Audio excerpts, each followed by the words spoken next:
Welcome, everyone. Welcome to the third installment, episode 3 of Conversations That Matter. As I promised you last time, we would be speaking about the property market. And today I am hosting a young, fine gentleman by the name of Wayne. Wayne is an investment research analyst and a businessman. He plies his trade in a company that has assets globally and locally.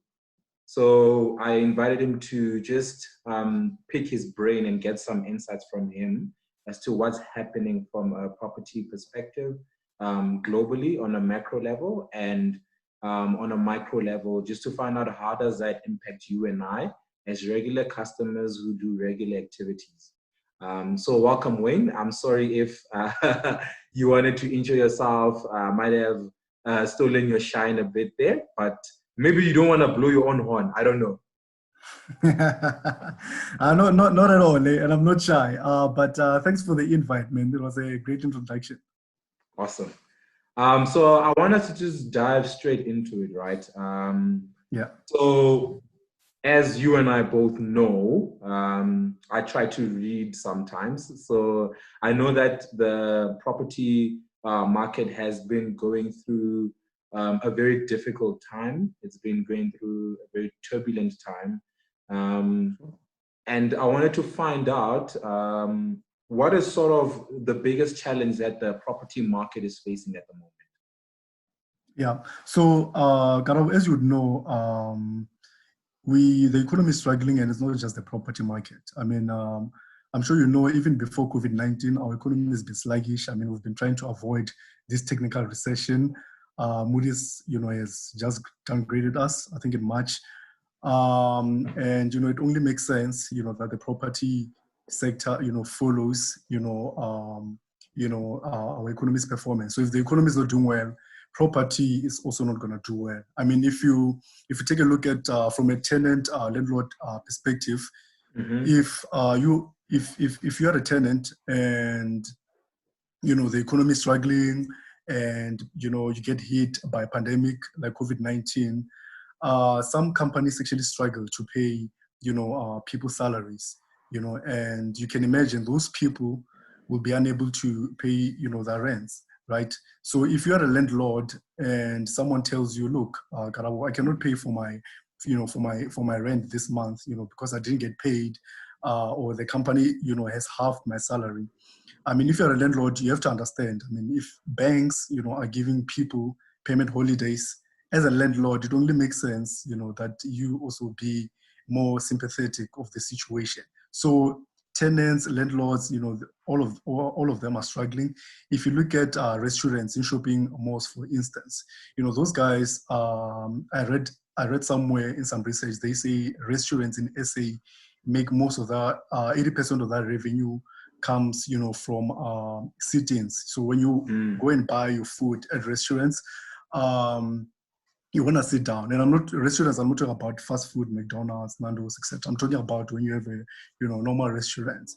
Those guys make money during weekends, where people actually come in and sit down, have meetings, those type of things. And now, because of lockdown, because of an economy that's not doing very well, those guys are not able to meet, their rental, commitments, right?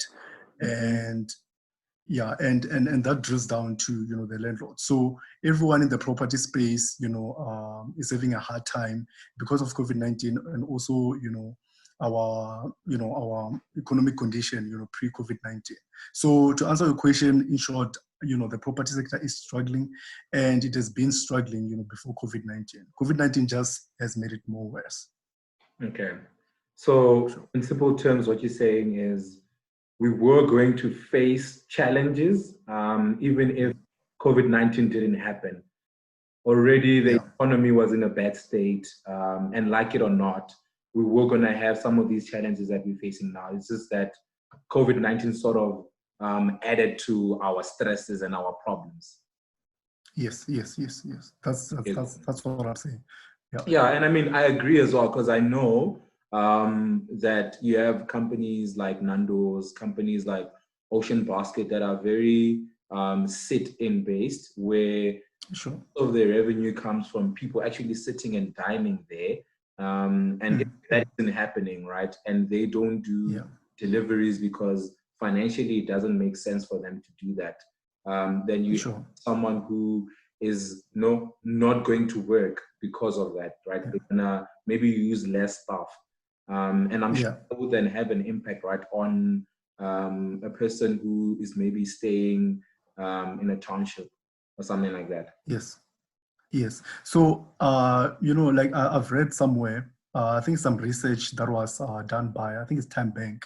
So they're saying in South Africa, a lot of, South Africans, by the time it's, the second week after they get paid, they're already broke. So if you get paid on the first, of the month, by the time it's the 15th, that, salary, it's depleted, right? So what happens, for the remainder of those 2 weeks, right? So the research was saying that a lot of South Africans actually go to banks to, borrow smaller loans to fund, the necessities for the rest of that month, for those remaining 2 months, or they actually go to family and friends to borrow money. And in worst case scenario, you go to a loan shark, right? If you are from the townships. Yeah, so my point here is that South Africans, most of us, live hand to mouth, right? And you can imagine if you stay in the township, you don't own land, you don't own, property. You're living hand to mouth, meaning that you pay rent every first of every month. If a situation like this where, people working from those, outlets that you've mentioned are not getting paid the salaries, that they expect every month, then it leaves South Africans very vulnerable because we cannot go a month with half a salary or another month not having been paid or for salaries and stuff. So that is very, very, very challenging from that aspect. Cool. Thank you for sharing that insight. So Sure.